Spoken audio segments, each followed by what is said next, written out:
बचपन, जब भी ये शब्द हमारे जहन में आता है तो उसमें बहुत ही गुड मेमोरीज रिफ्लेक्ट करती हैं। बचपन, माँ बाप, खाना पीना, साइकिल, स्विमिंग, कहानियाँ, घूमना, स्कूल और बहुत सारे पॉजिटिव एक्सपीरियंसेस। और अक्सर हम अपने बचपन में दोबारा जाना भी चाहते हैं, लेकिन क्या ये हर इंसान के साथ ऐसा होता है? नहीं। कई बार कई लोगों का जो चाइल्डहुड है वो ट्रॉमेटाइज्ड होता है, और जो ट्रॉमेटाइज्ड चाइल्ड होता है वो लेटर ऑन जिंदगी में बहुत सी समस्याएं देता है। अब चाइल्डहुड ट्रॉमा क्या है? चाइल्डहुड ट्रॉमा है कि हमें इमोशनली, फिजिकली अब्यूज या तो किया गया है या जाने अनजाने में हम हुए हैं। कुछ डोमेस्टिक वायलेंस को एक्सपीरियंस किया है, या किसी नियर एंड डियर के द्वारा चाइल्ड मॉलेस्टेशन हुई है। और वो उसमें केवल फीमेल्स नहीं है, यानी कि गर्ल चाइल्ड नहीं है, उसमें बॉय चाइल्ड भी हो सकता है। तो चाइल्डहुड ट्रॉमा के कारण तो यही है कि physical, emotional, near and dear या किसी स्ट्रेंजर के द्वारा। अब इसके इम्पैक्ट्स क्या हैं? इम्पैक्ट्स इसके ज़बरदस्त हैं। नंबर 1, आदमी अपनी सेल्फ एस्टीम को खो देता है। और एक साइकोलॉजिकल डिसऑर्डर है जिसको हम कहते हैं PSTD, post stress trauma syndrome. और इससे क्या है कि हमारी जवानी में और उससे बड़ी उम्र में बहुत सारी चीज़ें, जैसे कि उसमें एक एंग्जाइटी एक बेसिक ट्रेट बन जाता है, और लेटर ऑन वो एक क्लिनिकल एंग्जाइटी में कन्वर्ट हो सकता है। डिप्रेशन भी होने के चांसेस रहते हैं। ऑफ कोर्स आदमी की जो सेल्फ इमेज है उससे बाहर निकल पाना भी बहुत मुश्किल होता है।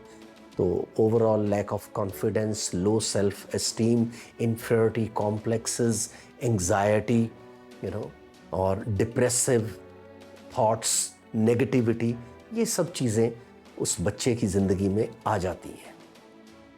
अब सवाल उठता है कि क्या इनको ठीक किया जा सकता है? तो किसी हद तक हाँ, पूरी तरह से तो ना किया जाए, लेकिन काफ़ी हद तक इससे निकला जा सकता है। क्योंकि इससे निकलने के लिए मैं अगेन कोई ज्ञान नहीं दूंगा कि आप ऐसा कर लें, ऐसा कर लें। इसके लिए अगर वाकई में बच्चा ट्रॉमेटाइज्ड रहा है तो उसे या तो कोई बहुत ही विश्वसनीय एक ऐसा रिश्ता हो, या कोई टीचर हो जो उस बच्चे के सेल्फ कॉन्फिडेंस को रिस्टोर कर सके। नहीं तो एक प्रोफेशनल, कोई काउंसलर, साइकोलॉजिस्ट। यस, दवाइयों का तो उतना शुरू में ज़रूरत नहीं है, लेकिन हाँ, अगर वो उसकी सिम्टम्स में अगर डिप्रेशन या PSTD आता है तो फिर हो सकता है फार्माकोलॉजिकल इंटरवेंशंस रिक्वायर्ड हो। नहीं तो आप किसी प्रोफेशनल से मदद ले सकते हैं। अब इसमें कुछ थेरेपीज़ हैं, जैसे rational emotive therapy, cognitive behaviour therapy. ये थेरेपीज़ अमूमन इसमें काम आती हैं। लोगोथेरेपी भी वर्क करती है, मींस लाइफ में कोई गोल बनाना, लेकिन उस गोल बनाने के लिए उसे बहुत सारी इंट्रिंसिक मोटिवेशन की भी ज़रूरत है। अच्छा, along with the therapies, good support system. कई बार क्या होता है कि ट्रॉमेटाइज्ड चाइल्ड जो होता है वो 25 या 30 में जाकर वो चीज़ें मैनिफेस्ट होती हैं। तो ऐसे में अगर वो मैरिड है तो उसकी वाइफ का कोऑपरेट करना, और उसके पेरेंट्स हैं तो पेरेंट्स को कोऑपरेट करना। कई बार पेरेंट्स ही बच्चों को अब्यूज़ कर देते हैं, ये भी एक सच्चाई है। तो पेरेंट्स का वहाँ चीज़ों को जानना बहुत ज़रूरी है, और उस व्यक्ति का सेल्फ केयर में रहना ये भी बहुत ज़रूरी है। गुड हॉबीज़, फिज़िकल एक्टिविटीज़, इन सब चीज़ों की मदद से हम एक ट्रॉमेटाइज्ड चाइल्ड को यंग एज में एक मुकम्मल इंसान बना सकते हैं या वो बन सकता है।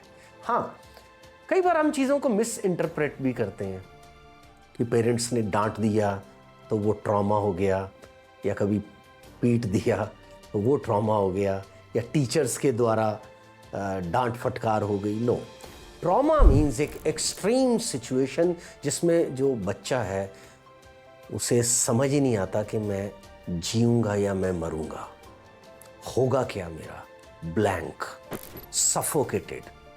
तो वो मैंने जो शुरू में आपको वीडियो के बताया है, वो कुछ चीज़ें हैं जिससे कि उसको हम कह सकते हैं, क्योंकि आजकल कह देते हैं movie traumatized movie, traumatized incident. No, जब तक वो पर्सनल लाइफ में ना घटे, या किसी नियर एंड डियर की मृत्यु भी हो सकती है, उसके सामने पिता या माँ का गुजर जाना, कोई ऐसा भयंकर इंसिडेंट हो जाना जो दिमाग के ऊपर एक गहरी छाप छोड़ दे, तो हम सबको, पेरेंट्स, टीचर्स, केयर गिवर्स को, जो किसी ऐसे इंसान के आसपास हैं, तो इस चीज़ का ध्यान रखें ताकि एक खूबसूरत ज़िंदगी एक इंसान जी सके। हमें फॉलो कीजिए, YouTube पे हमारे चैनल को सब्सक्राइब कीजिए और अपने कमेंट्स भेजिए। Thank you.